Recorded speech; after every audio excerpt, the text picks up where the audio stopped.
नमस्कार दोस्तों, आप सभी को जितिया पर्व की बहुत बहुत शुभकामनाएं। और व्रत के समय सभी लोगों ने चील सियारिन की कथा सुनी होगी। तो चील सियारिन की कथा गाने के रूप में, गीत के रूप में मैं गाने जा रही हूँ। पूरी कथा है चील और सियारिन की, शीलावती और कपूरा की। तो चलिए सुनते हैं। आओ सखियों मिलकर सुने कथा जितिया पर्व की, कथा चील सियारिन की सदा सुखी बनाए रखना मेरे ललना की जिंदगी, मेरे बबुआ की जिंदगी। आओ सखियों मिलकर सुने कथा जितिया पर्व की, कथा चील सियारिन की सदा सुखी बनाए रखना मेरे ललना की जिंदगी, मेरे बबुआ की जिंदगी। एक बार की बात है कंचन वटी वन में, सियारिन चीली दो सखियां रहती थी संग में। एक बड़ा पाखड़ का पेड़ था नर्मदा नदी के तट पर, नीचे सियारिन रहती ऊपर चीली रहती वट पर, ऊपर चीली रहती वट पर। पाखड़ का पेड़ था बहुत पुराना, उसको पूजे था सारा जमाना। अश्विन मास की अष्टमी की तिथिया सभी माताएं रहती थी व्रत जितिया, सभी माताएं रहती थी व्रत जितिया। ये देख कर चीली का मन डोला, व्रत रखना है उसने सियारिन से बोला।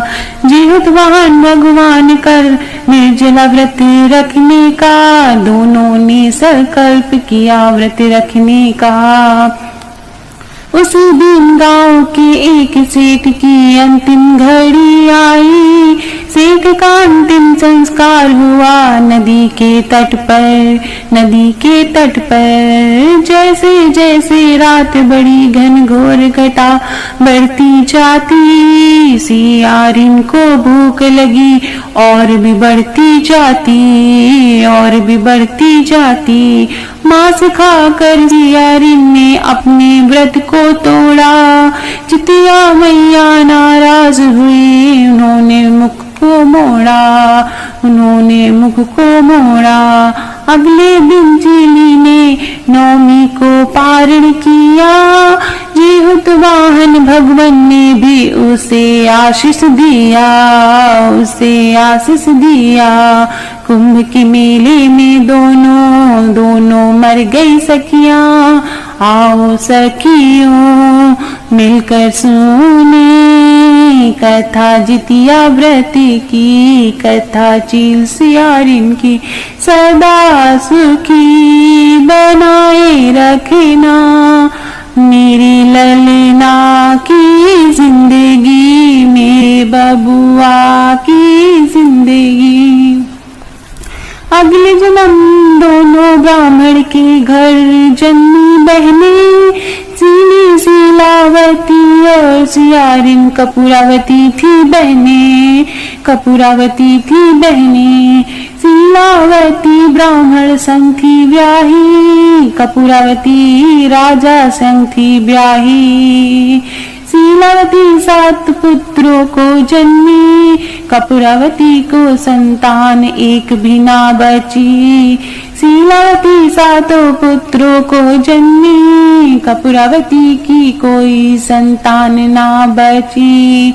कपूरावती को शीलावती से ईर्ष्या हुई, 7 पुत्रों के सर कटवा के गई।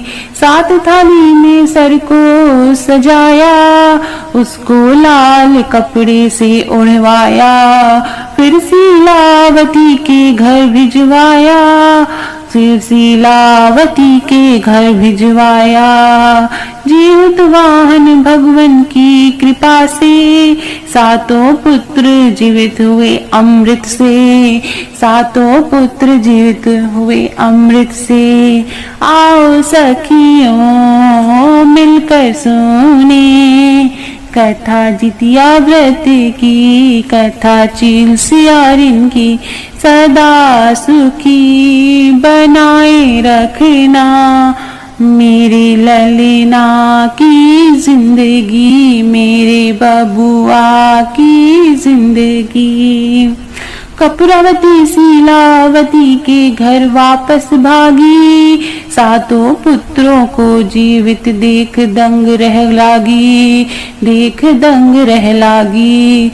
थाली में सर की जगह फल रखे थे, थाली में सर की जगह फल रखे थे।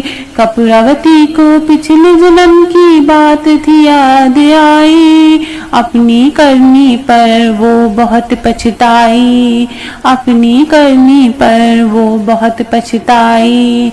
वहीं पाखड़ के पेड़ के नीचे उसने समाधि लगाई, राजा ने भी उसी जगह उसकी चिता थी जलाई, राजा ने भी उसी जगह उसकी चिता जलवाई। हे भगवान जैसे शीलावती के पुत्रों की रक्षा की थी, वैसे मेरे ललना की भी रक्षा करियो मैया, रक्षा करियो मैया। भूल चूक जो हुई माफ करना, अपना आशीष हम पर बनाए रखना, अपना आशीष हम पर बनाए रखना। आओ सखियों मिलकर सुने कथा जितिया व्रत की, कथा चील सियारिन की, सदा सुखी बनाए रखना मेरे ललना की जिंदगी, मेरे बबुआ की जिंदगी। तो प्रेम से बोली जय जीवित वहां भगवान की, जय जीवित जितिया मैया की, जय जीवित पुत्र का भगवान जी की, सभी की जय। आप सभी के बच्चों की लंबी आयु हो, हम सब के बच्चे की आयु लंबी हो।